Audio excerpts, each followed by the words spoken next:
Thank you, everybody. Wisconsin, Michigan, and Pennsylvania.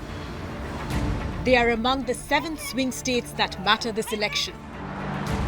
But for the Democrats, they hold the keys to the White House.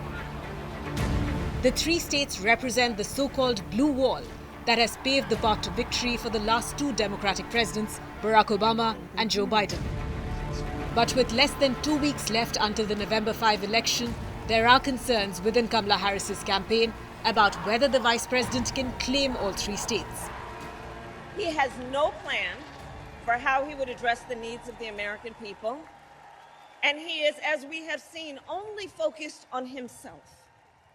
And now he is ducking debates and canceling interviews. Come on. And check this out. His own campaign team recently said it is because of exhaustion. Well, if you are exhausted on the campaign trail, it raises real questions about whether you are fit for the toughest job in the world. Come on. Come on.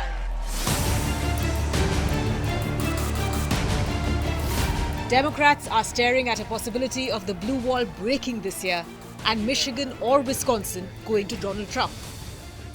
Losing Wisconsin or Michigan would mean that even if Harris secures the must-win state of Pennsylvania, she will still not reach the necessary 270 electoral votes to win the White House without winning at least 1 or 2 of the other swing states. Kamala Harris has been devoting nearly all week campaigning in the 3 states. Her campaign is intensifying its focus on persuading moderate Republicans and independent voters who are opposed to Trump, even roping in former Republicans like Liz Cheney to drive home the message. I'm a conservative, and I know that the most conservative of all conservative principles is being faithful to the Constitution. And you have to choose in this race between someone who has been faithful to the Constitution, who will be faithful, and Donald Trump, who it's not just us predicting how he will act. We watched what he did after the last election. We watched what he did on January 6th. Yet, Kamala Harris is coming up short. In Pennsylvania, Harris lacks a key element of Biden's appeal.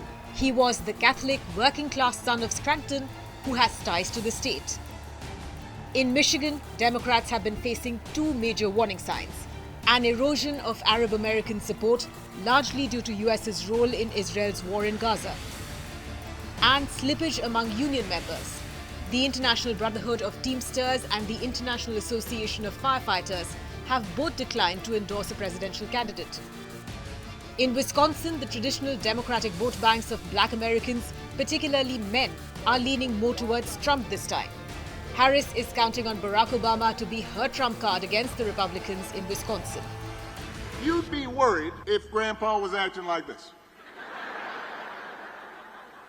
Right? You'd call up your brother, you'd call up your cousins, you say, have you noticed? But this is coming from somebody who wants unchecked power. So, Wisconsin, we do not need to see what an older, loonier Donald Trump looks like with no guardrails. America's ready to turn the page. We are ready for a better story, Wisconsin. We are ready for a President Kamala Harris.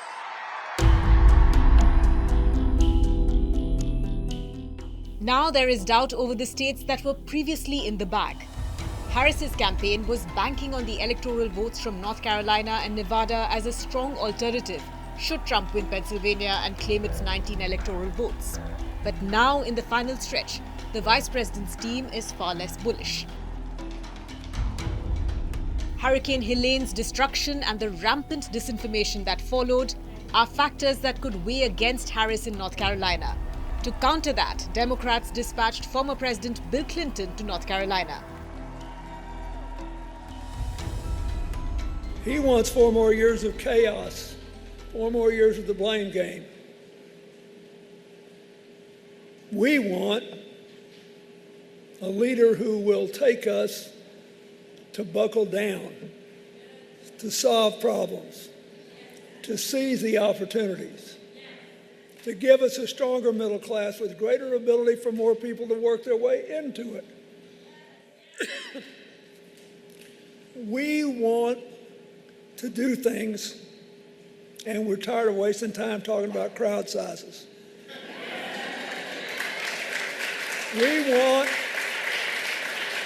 more affordable housing, more affordable health care.